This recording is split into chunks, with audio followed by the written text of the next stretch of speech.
Saya punya doa 3. Saya selalu bicara di mana-mana. Setiap pagi dan malam saya sebelum tidur saya doa begini. Doa pertama itu, Tuhan jamah hati pemerintah pusat untuk memperhatikan Rotendao. Doa yang kedua nih adalah bagaimana Tuhan menggerakkan hati para investor untuk datang di Rote, membangun Rote dalam seluruh aspek. Doa ketiga adalah bagaimana Tuhan memberkati masyarakat Rotendao supaya berhasil dalam setiap usaha dan pekerjaan mereka. Oleh karena itu, saya berpesan kepada seluruh masyarakat Rotendao, politik sudah selesai, mari kita sudahi itu. Residu-residu politik kita buang, kemudian kita bergandengan tangan, kita saling rangkul, bersatu untuk membangun Rotendao menjadi lebih baik ke depan.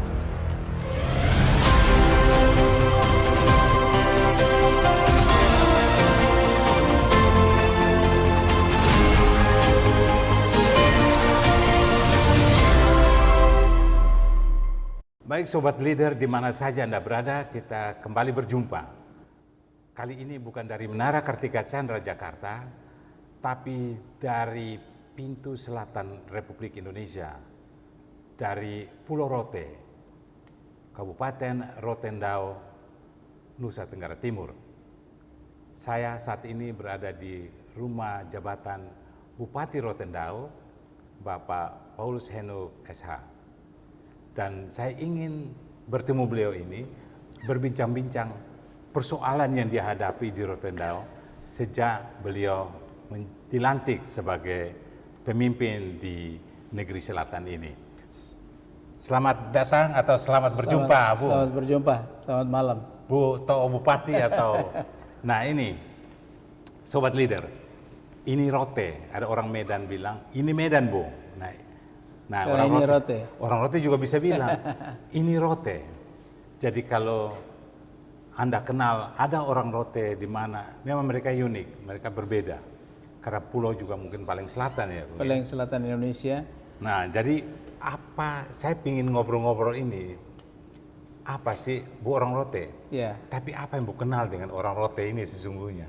Ya, jadi kalau ada semacam adegium, orang Rote itu cerdas.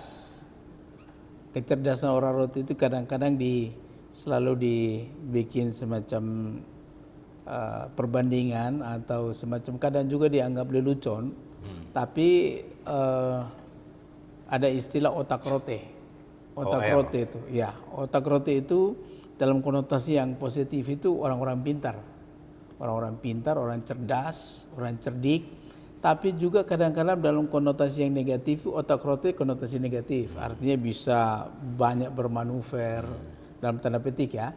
Sehingga buat saya sebagai anak Rote, lahir besar di Rote, tentu saya bangga bahwa orang Rote itu punya kemampuan, punya kecerdasan. Dan pada tataran nasional kita tahu ada tokoh-tokoh nasional yang hebat-hebat. Kita punya Profesor Dr. Herman Yohanes, kita punya Profesor Dr. Weset Yohanes, kita punya Profesor Dr. Adianus Moi, kita punya Letnan Jenderal Henry Hili, kita punya Mayor Jenderal Beni Balu, kita juga tokoh media, ada Bapak Freddy di sini. Banyak orang-orang hebat, ada Pak Saleh Hussein, juga lahir besar di Rote, ada Pak Usman Hussein sekarang juga yang ada mewakili Rotendao di DPR RI. Sehingga banyak lagi tokoh-tokoh hebat lainnya yang mungkin tidak bisa saya sebutkan satu persatu, tapi ini menunjukkan bahwa orang Rote perlu bangga. Event kita secara geografis kita paling selatan Indonesia, tapi itu tidak membuat kita harus merasa terpencil, tidak juga membuat kita merasa rendah diri atau minder, karena kita ada di daerah kepulauan, ada di daerah terluar, daerah 3T. Sehingga buat saya, kita patut bangga dan kita tidak boleh berkecil hati, kita terus berjuang, kita terus berusaha untuk memajukan daerah ini. Dan tidak hanya orang Rote yang ada di Rote yang berjuang memajukan daerah ini, tapi ada orang Rote yang ada di Kupang, ada di Jakarta, ada di mana saja, bahkan di seluruh dunia.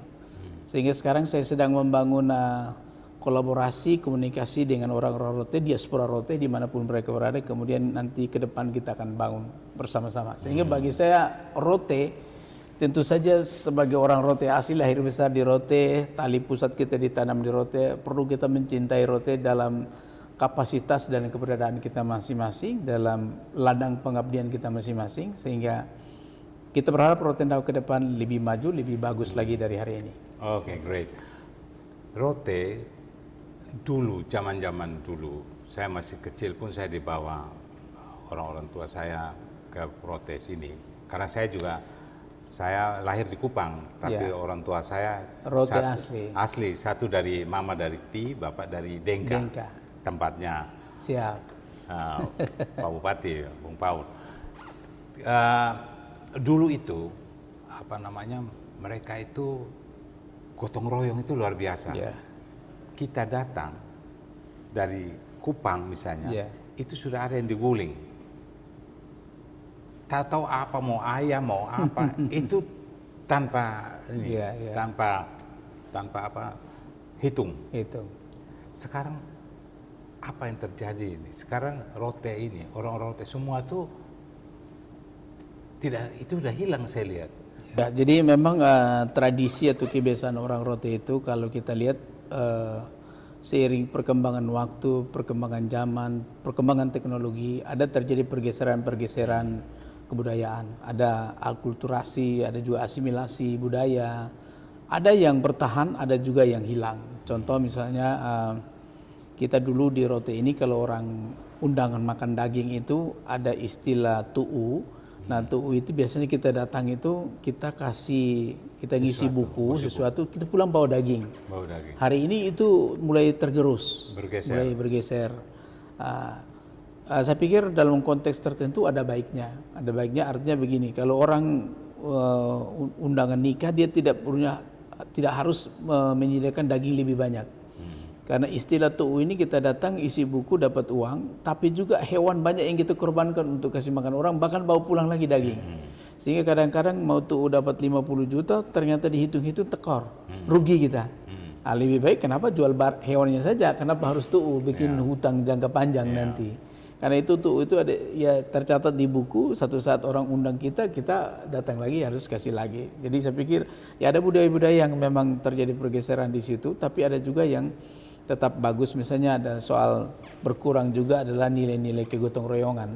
Dulu kalau misalnya Bapak Fridik atau Bu Fridik punya kebun, ketika mau dibersihkan rumput, biasanya kita undang tetangga, bisa kita bersihkan bareng-bareng, gotong royong. Jadi dalam satu hari atau berapa jam, sudah kebun itu sudah rapi, sudah bersih. Karena dikerjakan secara gotong royong oleh orang satu desa atau beberapa RT begitu. Sekarang itu sudah mulai hilang dan ini tentu saja bisa membuat keakraban sosial atau keakraban dalam desa, dalam satu wilayah itu bisa berkurang. Karena memang individualistik juga mulai muncul. Sifat-sifat itu mulai muncul. Dan ini tentu kita perlu menjaga, kita perlu mengembangkan kembali. Sehingga secara politik, kayak saya kemarin habis politik, saya selalu mengajak semua pihak yang menang yang kalah, mari bersatu bangun Rote untuk bagaimana harmoni kembali Rotendao, kemudian kita membangun kebersamaan, membangun Rote lebih baik ke depan. Gitu.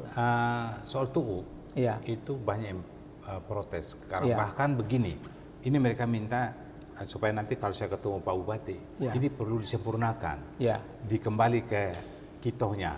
Karena sekarang orang mau beli motor, saya bikin tu'u, mau nikah, dan ini beban bagi mereka. Sebenarnya gaji mereka 2 juta misalnya. Nah kalau tuh tiap hari undangan naik banyak, semua pakai tu'u, itu mesti betul. Ini gimana nih menjadi masalah? Saya baru-baru kebetulan beberapa hari lalu saya ada di Dengka, ada di 2 tempat duka di 2 hari berturut-turut. Saya bicara tentang rencana revitalisasi budaya ke depan, termasuk di dalamnya budaya tu'u. Dalam pandangan saya kalau kita tu'u untuk pendidikan, untuk kepentingan pendidikan anak-anak kuliah, S1, S2, S3, saya pikir itu bentuk gotong royong, kita tolong-menolong, bagus.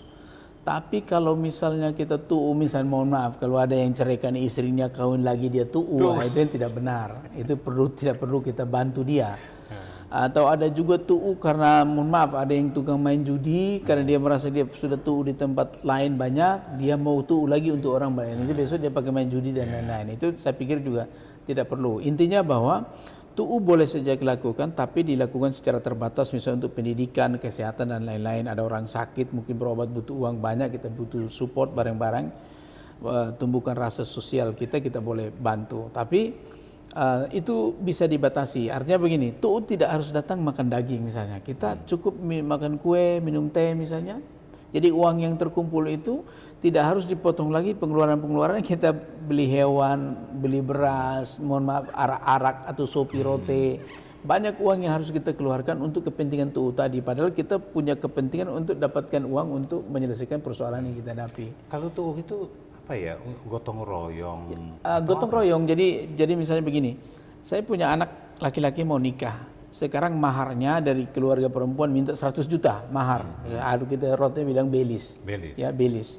Nah mahar itu saya tidak punya uang. Anak saya mungkin baru tamat sekolah, baru kerja. Uang saya hanya 20-30 juta. Saya butuh tambahan 80 juta, 75 juta. Ya saya undang orang-orang sekampung misalnya yang sudah mungkin prioritas saya sudah pernah TUU di keluarga mana. Saya punya list misalnya, saya undang mereka, ada lagi tambahan juga orang lain untuk membantu meringankan beban saya. Ini kayak semacam arisan begitu. Arisan saling arisan, dia kasih berapa, dia nanti dia Tidak harus. Lalu arisan kan anggaran sudah tetap. Artinya misalnya kita arisan satu orang 100-100 atau 200, kita tetap. Kalau TUU dia misalnya kalau Bapak pernah TUU, saya undang Bapak TUU di saya 100, ketika saya undang Bapak undang saya, minimal saya kasih 100, minimal. Tidak boleh dikurang di bawah yang pernah saya itu. Tapi saya bisa kasih lebih juga.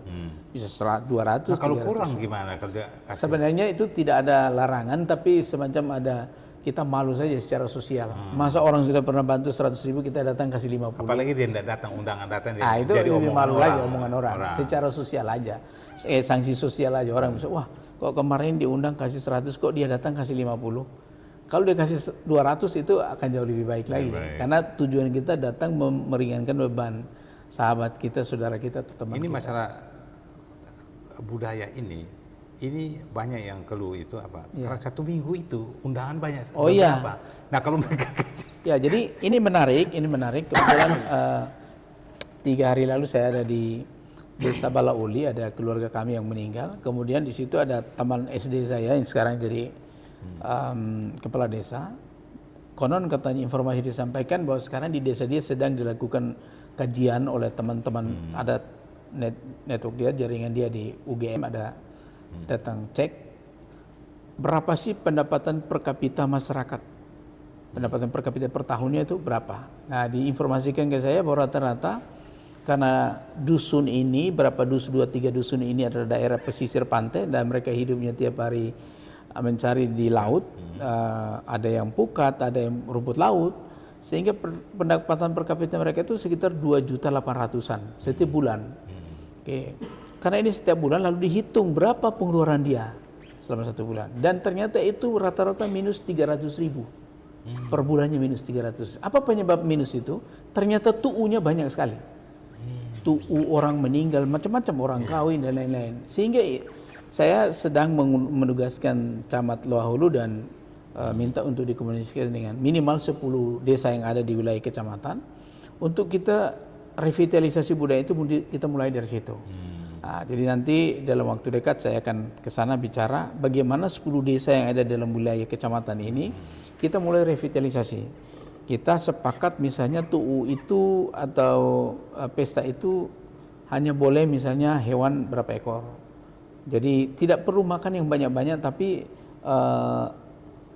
cukup orang makan, atau bahkan mungkin tidak perlu makan daging, tapi cukup dengan kue atau ikan atau apa saja, lebih ringan kebutuhannya. Apakah itu nanti dalam bentuk perda atau keputusan bupati? Kita rencana mau bikin perda, manakala salah satu kecamatan atau beberapa desa sudah punya cerita berhasil atau success story-nya sudah ada, kita bisa kembangkan itu menjadi kebijakan daerah yang kita bisa tuangkan lebih lanjut dalam perda. Kita nanti bikin perdanya, ajukan ke dewan untuk kita bahas. Nanti itu teknisnya bisa turunannya ke Perbuk dan lain-lain. Gitu. Sampai ke Perdes nanti. Ya betul, ini menarik sehingga nanti mereka yang punya keluhan soal TUU ini, ini sudah terjawab. Mudah-mudahan ada perda atau kebijakan Pemda yang baru keluar untuk menertibkan masalah budaya ini. Selanjutnya ini kan Bu selama ini di Jakarta, ya kan? Apakah sudah tahu problema rote begini besar? Pingin datang ke sini dan terpilih menjadi pertama jadi anggota dewan dulu 5 tahun. 5 tahun. Setelah pengalaman melihat untuk menjadi, artinya sudah dari awal sudah rencanakan apa sih mau disentuh di Rote ini. Ya, jadi jujur saja 6-7 tahun lalu ketika saya masih di Jakarta itu, saya waktu terinspirasi pulang itu ada beberapa teman dari Rote itu datang ke Jakarta itu melaporkan dugaan kasus-kasus korupsi di Rote. Satu saat mereka di Jakarta itu sampai kehabisan uang, diusir dari tempat kos mereka, lalu saya dikontak oleh beberapa orang tua dari Rote untuk bantu mereka. Sehingga cerita saya ketemu dengan mereka di Ben Hill, Bendungan Hilir, kemudian ceritalah mereka, mereka dilaporkan dugaan kasus ini. Mereka kehabisan uang. Akhirnya dari tempat itu saya coba carikan mereka kos, kita beli rice cooker, beli beras, kebutuhan masak mereka lah dengan itu. Beli lauk, saya tinggalkan mereka uang sedikit untuk belanja. Singkat cerita ya, ada beberapa dugaan kasus-kasus di Rote yang dilaporkan ke Kejaksaan Agung, dilaporkan ke KPK. Ya, habis itu ya sudah, saya merasa saya bekerja lagi waktu itu. Jadi mereka pulang. Tapi seiring waktu berjalan kemudian datang lagi dengan bawa kasus baru lagi. Di situ saya mulai berpikir ini orang-orang di Rote yang mohon maaf ada yang sekolahnya tidak tamat SD SMP, ada juga yang tamat, tapi ini kenapa mereka harus berjuang tinggalkan keluarga mereka, tinggalkan kampung halaman, kemudian harus spend anggaran lagi untuk datang berjuang ke sana. Kemudian saya semacam terpanggil untuk satu saat saya juga harus kembali. Saya lahir besar di Rote, setelah tamat SMA baru ke Jakarta. Orang-orang yang mohon maaf dalam tanda pendidikannya terbatas tapi mau berjuang. Saya yang diberi kesempatan untuk merantau di kota Jakarta dan ya Jabodetabek lah. Kemudian saya hidup dengan kesibukan saya tapi tidak peduli dengan kampung halaman. Dari situlah kemudian saya terpanggil untuk balik ke Rote. Jadi waktu itu saya inginnya begini, kalau bisa nih Rote ini kita bangun ini, ya jangan ada korupsi lah, jangan ada penyelongan-penyelongan gitu. Jadi motivasi itu pertama, kini saya mau pulang. Ya puji Tuhan setelah saya datang, kadang 3 bulan sekali datang, 4 bulan sekali datang, saya coba terjun di dunia politik, di legislatif ternyata terpilih. Jadi satu periode jadi wakil ketua DPRD, kemudian di bulan Februari tahun kemarin saya ikut lagi, terpilih lagi menjadi dewan, tapi kemudian saya mundur. Karena desakan dari berbagai pihak, baik partai politik maupun masyarakat untuk saya maju di Bupati. Akhirnya saya lepas dewan dan saya maju, puji Tuhan ya. Rakyat pilih. Ya, gitu ya. Tapi apa yang mau disentuh di Rote dari seluruh problema yang sudah pantau dari jauh tentu udah tahu. Ya, awalnya itu ya. Tadi saya awalnya soal isu informasi masuk ke Jadi saya. masuknya pertama pingin berantas korupsi. Ya, itu kalau bisa penyelenggaraan pemerintahan kita itu bersih, transparan, akuntabel, dan sedang saya kerjakan. Tidak peduli siapapun. Tidak peduli dan kan bukan orang, ya, bukan yang saya sasar itu bukan orang, tapi sistem yang perlu kita bangun, perbaiki supaya siapapun orang yang mungkin setelah saya siapapun itu dia bisa bekerja dalam sistem yang transparan, yang akuntabel. Jadi kita misalnya kemarin di Pasar Busalangga kita launching e-retribusi untuk semua pasar-pasar di Rote nanti sudah pakai e-retribusi, jadi sudah ada edisi dari bank, tinggal di siapa yang bayar bisa di ini langsung real time bisa dihitung berapa pendapatan sehari di pasar ini bisa ketahuan. Jadi tidak lagi dipungut secara tunai sehingga orang bisa mohon maaf mungkin oknum-oknum tertentu bisa aja dapat 10 dia lapor 5 atau lapor 7 ada yang diambil lah, itu mudah-mudahan tidak seperti itu. Nanti di pengelolaan dan penatausahaan keuangan kita juga sedang misalnya desa sekarang lagi kerjasama dengan Bank NTT untuk SISKEUDIS-nya pakai sistem. Kemudian kita juga terbantu pemerintah pusat sudah ada SIPD untuk uang itu sudah transfernya cash semua, tidak lagi transfer semua, tidak lagi cash yang in hand yang bisa kita kuasai, bisa aja kita salahgunakan. Jadi kita berharap ke depan nanti pengelolaan dan penatausahaan keuangan kita baik mulai dari perencanaan, penatausahaan sampai pelaporan dan pertanggungjawaban itu bisa lebih transparan. Ya, itu satu. Yang kedua, komitmen saya dan Ibu Wakil dan jajaran untuk kita tidak boleh lagi ada fee proyek. Saya misalnya ada pekerjaan jalan 10 miliar misalnya. Kalau bupatinya korup, bupatinya 10% ya ambil 1 miliar duluan. ya nanti kondisi jalannya udah pasti rusak. Karena nanti pengusaha juga harus cari untung. Apalagi kalau misalnya anak buah saya bupatinya udah nyolong, ya anak buahnya ikut-ikutan. Nah, dia juga minta mau cair uang, keuangan bilang, bagian saya mana? Bagian LPC atau TNI, bagian saya mana? Ya kalau begitu hancur jalannya. Nah ini yang komitmen saya selama 3 bulan ini. Ada beberapa yang mencoba merayu dan segala saya tolak. Puji Tuhan masih on the track. Dan saya berharap 5 sampai 5 tahun ke depan kita konsisten supaya infrastruktur kita yang terbangun nanti itu bisa dirasakan oleh rakyat dalam jangka waktu yang lama. Infrastruktur apa saja yang harus menjadi perhatian Pak Bupati, karena ada darat, laut, udara? Ya, jadi kalau sekarang ya darat itu tentu saja kita bicara jalan, jembatan, embung, bendungan, macam-macam irigasi dan lain-lain sesuai kebutuhan masyarakat. Kita sekarang punya lingkar selatan atau Sabuk Selatan, kemudian saya rencana tahun depan lingkar utara, mulai dari Dengka kita tarik sampai di Baah. Lingkar utara pinggir laut jalan kita akan bangun, karena sekarang lingkar selatan sudah terbentuk, ada yang sudah di hot mix, ada yang sudah di aspal, ada juga masih tanah, itu perlu kita selesaikan. Nah, yang belum dibuka lingkar utara, tahun depan kita buka walaupun dengan sertu dulu buka, nanti biarkan dia 1-2 tahun kemudian baru kita aspal tahun kedua atau ketiga supaya dia lebih stabil tanahnya dan jalannya bisa lebih kuat nanti. Lalu kemudian infrastruktur laut sekarang kan sebenarnya kita cukup bagus, ada kapal cepat tiap hari, ada juga kapal lambat yang 2 kapal pagi sore ada, ya Kupang Rote, ditambah dengan pesawat hari ini kita juga punya 2, ada Susi Air dan Wings, selang-seling, satu masuk hari Senin, satu hari Selasa, tukar-tukaran terus seperti itu, jadi cukup lancar. Cuma mimpi saya punya mimpi kalau bisa kita punya bandara ini runway-nya bisa diperpanjang sehingga satu saat bisa masuk pesawat yang lebih besar.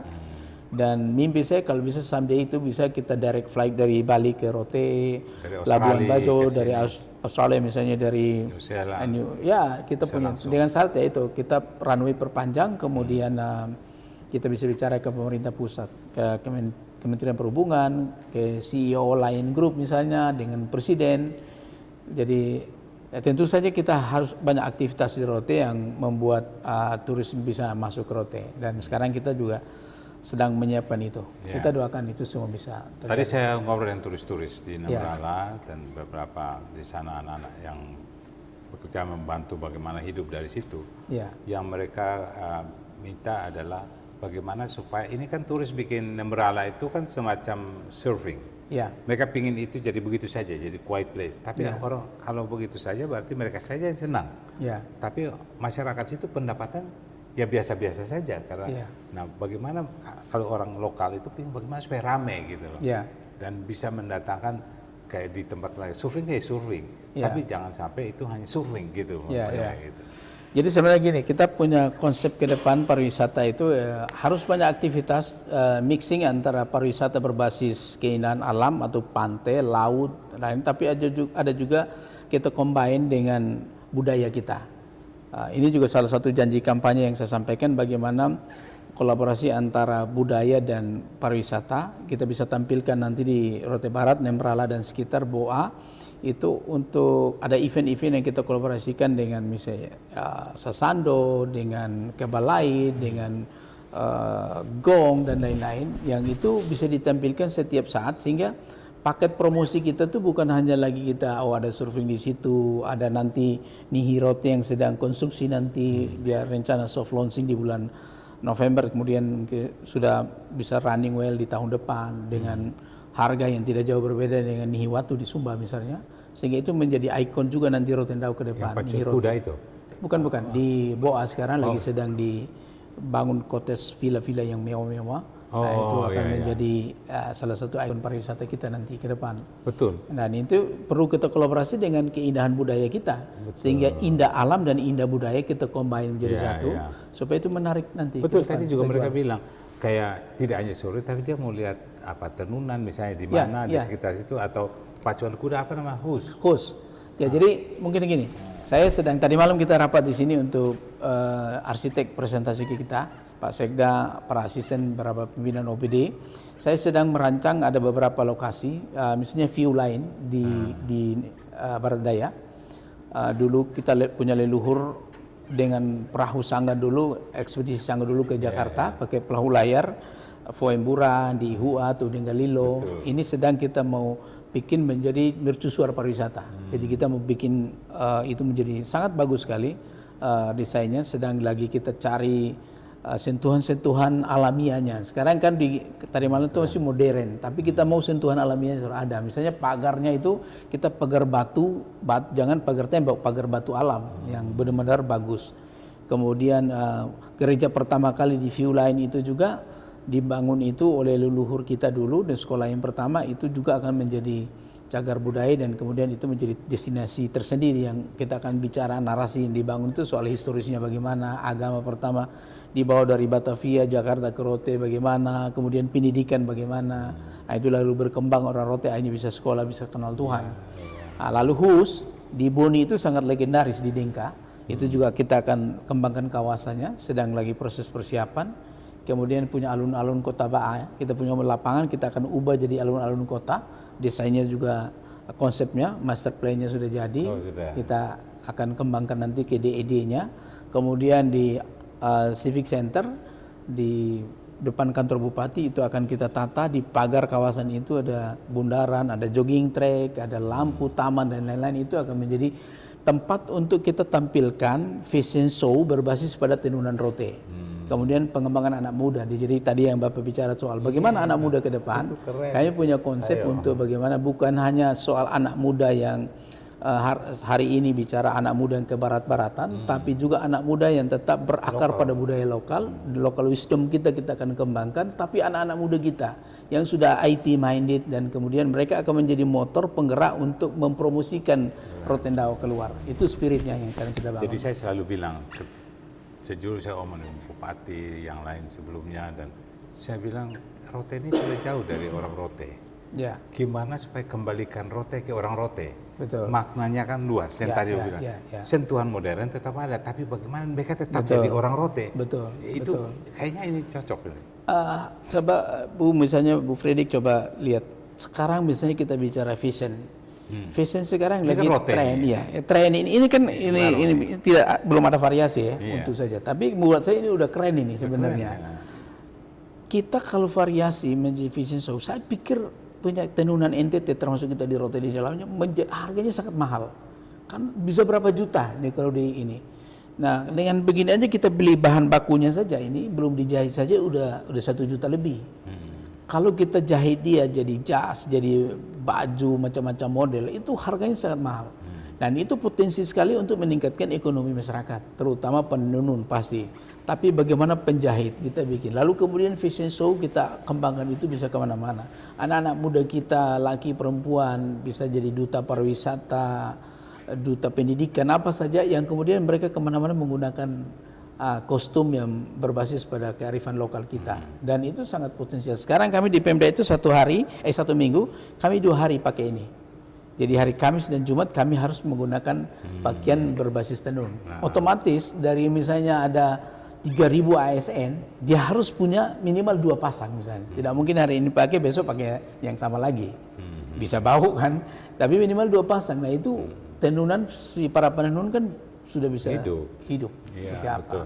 Dan masih banyak lagi yang bisa kita kembangkan dari produk lokal kita. Kalau saya tidak tahu belum lihat PAD. Ya. Apa ini cita-cita sangat mulia, besar, dan pemerintah pusat itu bukan tidak punya uang.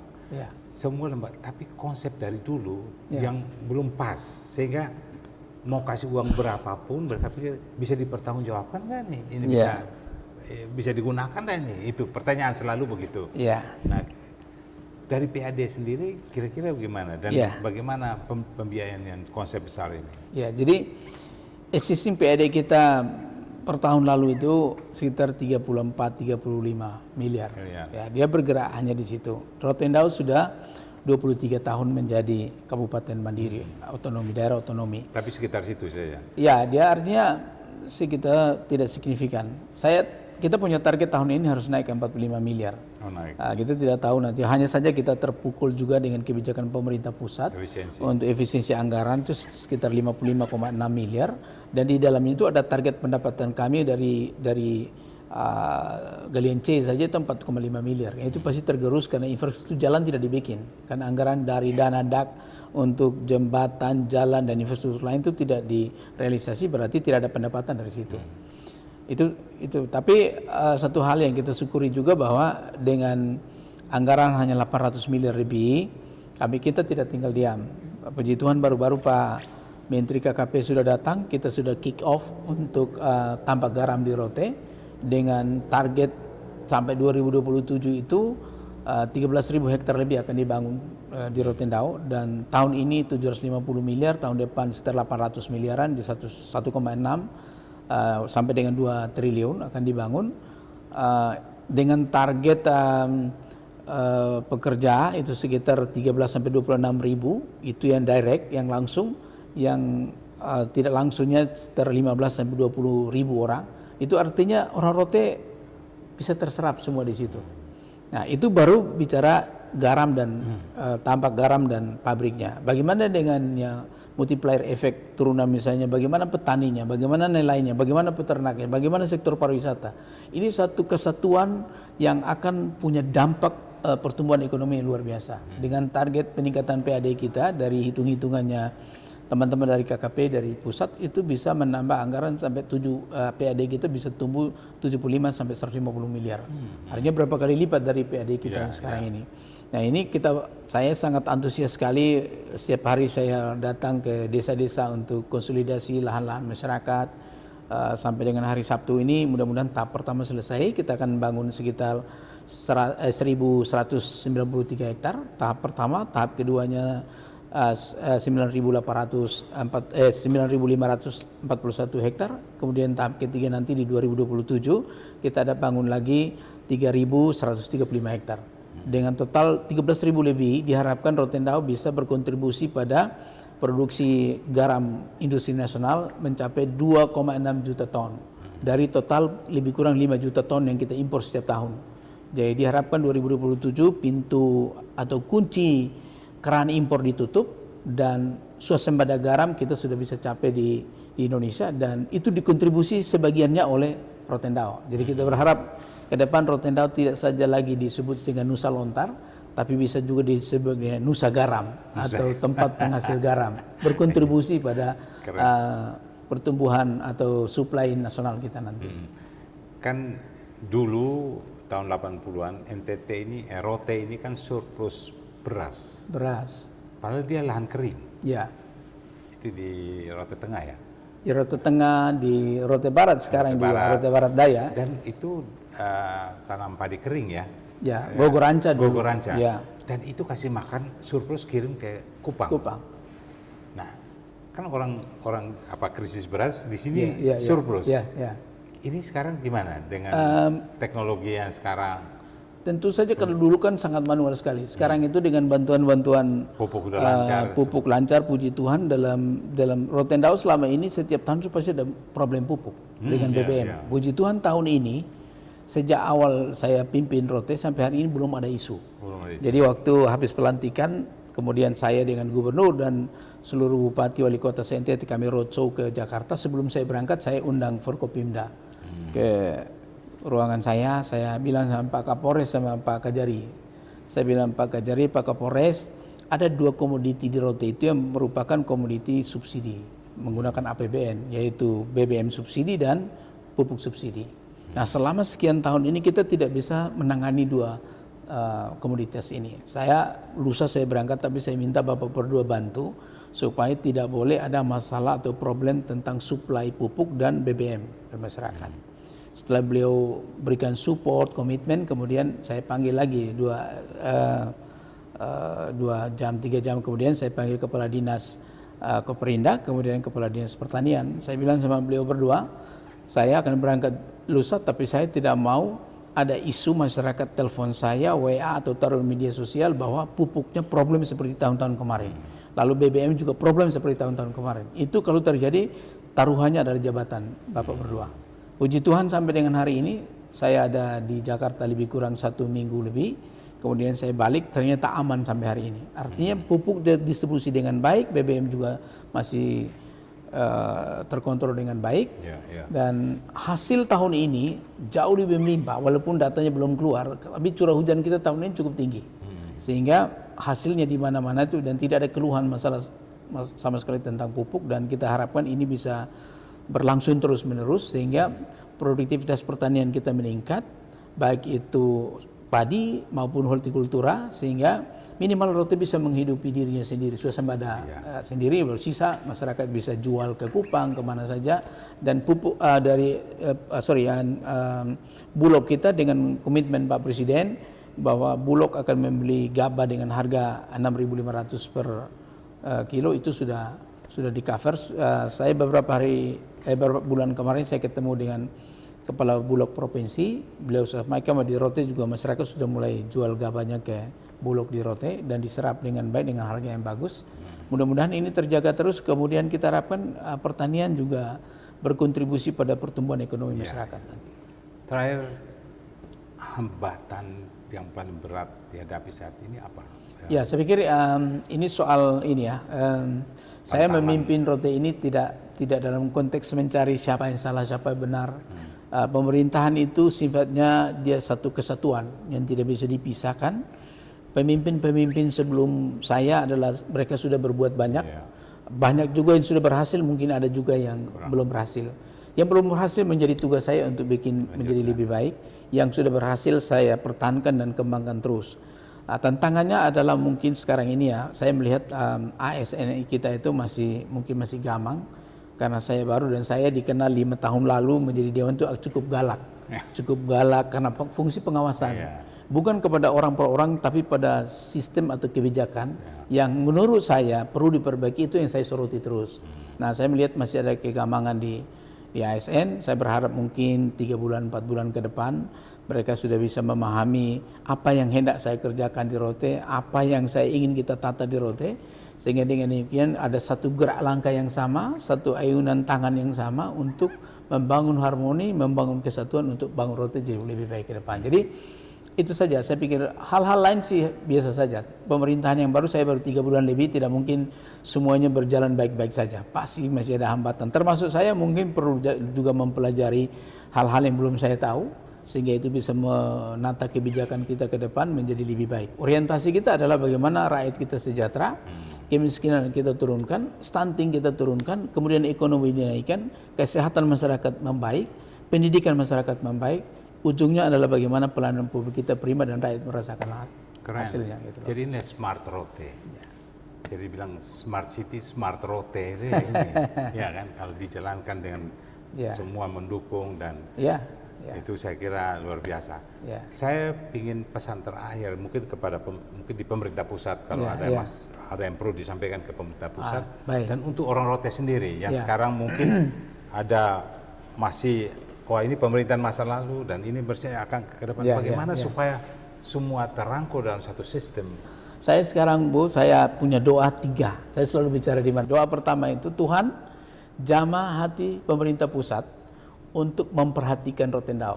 Dan kalau hari ini Pak Menteri KKP sudah datang di Rote untuk membawa berkat buat kami di masyarakat Rotendao dalam bentuk program tambak garam dan pabrik garam dengan anggaran mencapai triliunan rupiah. Pertama saya ucapkan terima kasih buat Pak Presiden Republik Indonesia yang punya niat baik, punya goodwill untuk kemudian negara ini mandiri, terutama mandiri memproduksi garam sendiri dan kita tidak akan tergantung lagi pada negara-negara luar. Ini luar biasa program ini, dan saya atas nama masyarakat Rotendao sebagai Bupati mengucapkan terima kasih sekali lagi buat Pak Presiden dan Pak Menteri KKP, Pak Wahyu Sakti Trenggono, dengan seluruh jajarannya yang hari ini juga sedang ada di Rote untuk kita melakukan konsolidasi lahan untuk kemudian program ini bisa running. Yang berikut, doa yang kedua nih adalah bagaimana Tuhan menggerakkan hati para investor untuk datang di Rote, membangun Rote dalam seluruh aspek. Puji Tuhan saya ada dapat beberapa WA sudah dari orang Jakarta, orang luar. Saya beberapa hari lalu ada calon investor yang akan ngurusin waste management di Rotendao dari Kanada. Ini juga saya pikir ini pekerjaan Tuhan yang Tuhan gerakkan, orang banyak datang di Rote. Ada investor lagi yang mau juga investasi di marina, pelabuhan marina untuk kapal-kapal yard, mereka akan segera datang. Kemudian di pertanian, di kelautan, banyak yang akan mau datang. Di pariwisata juga sedang banyak yang datang, sedang membangun dan akan ada datang lagi. Doa ketiga adalah bagaimana Tuhan memberkati masyarakat Rotendao supaya berhasil dalam setiap usaha dan pekerjaan mereka. Oleh karena itu, saya berpesan kepada seluruh masyarakat Rotendao, politik sudah selesai, mari kita sudahi itu. Residu-residu politik kita buang, kemudian kita bergandengan tangan, kita saling rangkul, bersatu untuk membangun Rotendao menjadi lebih baik ke depan. Kepada seluruh diaspora Rotendao dimanapun berada, yang ada di Kupang, yang ada di Jabodetabek, yang ada di luar negeri atau seluruh pelosok Indonesia ini, saya ke depan akan membuat program Gerakan Maifali tahap 2. Gerakan Maifali tahap 2 ini untuk melanjutkan 23 tahun lalu Rotendao ketika terbentuk menjadi Kabupaten Otonomi Mandiri, itu ada gerakan Maifali, yaitu memanggil pulang putra-putri terbaik Rotendao dimanapun berada untuk membangun Rote, untuk mengisi struktur organisasi pemerintahan, juga yang pengusaha membangun Rote secara fisik dan lain-lain. Gerakan Maifali tahap 2 adalah gerakan memanggil pulang hati dan pikiran orang Rote. Hari ini Bu Freddy ada di sini, ini berbentuk cinta terhadap Rote. Pulang hati dan pikirannya untuk membangun Rote. Kita podcast malam hari ini atau diskusi bincang-bincang malam hari ini adalah bentuk rasa cinta. Kalau tidak cinta Rote tidak mungkin datang. Sudah sekian tahun ada di kota Jakarta, berkelana ke sana kemari. Tapi luar biasa malam hari ini saya percaya bahwa dengan semangat kebersamaan, dengan semangat kolaborasi, Rotendao bisa kita jadikan lebih baik, sejajar dengan kabupaten kota lain di Indonesia, dan kita harapkan rakyatnya sejahtera dan Rotendao menjadi lebih makmur ke depan. Terima kasih. Tuhan memberkati. Sobat Leader, demikianlah sekitar 1 jam bersama Bupati Rotendao yang saya sapa My Leader, Bung Paulus Henu. Dan Anda tahu, Rote is unique. Rote people, Rotenese is also unique. Anda mesti belajar banyak, sehingga demikian banyak orang ingin investasi di Pulau Rote. Masyarakatnya begitu luas dan semua ingin mempelajari Rote dan seisinya. Dan saya harap Anda juga demikian, mari datang berkunjung ke Pulau Rote. Saya Freddy dulu, sampai jumpa lagi.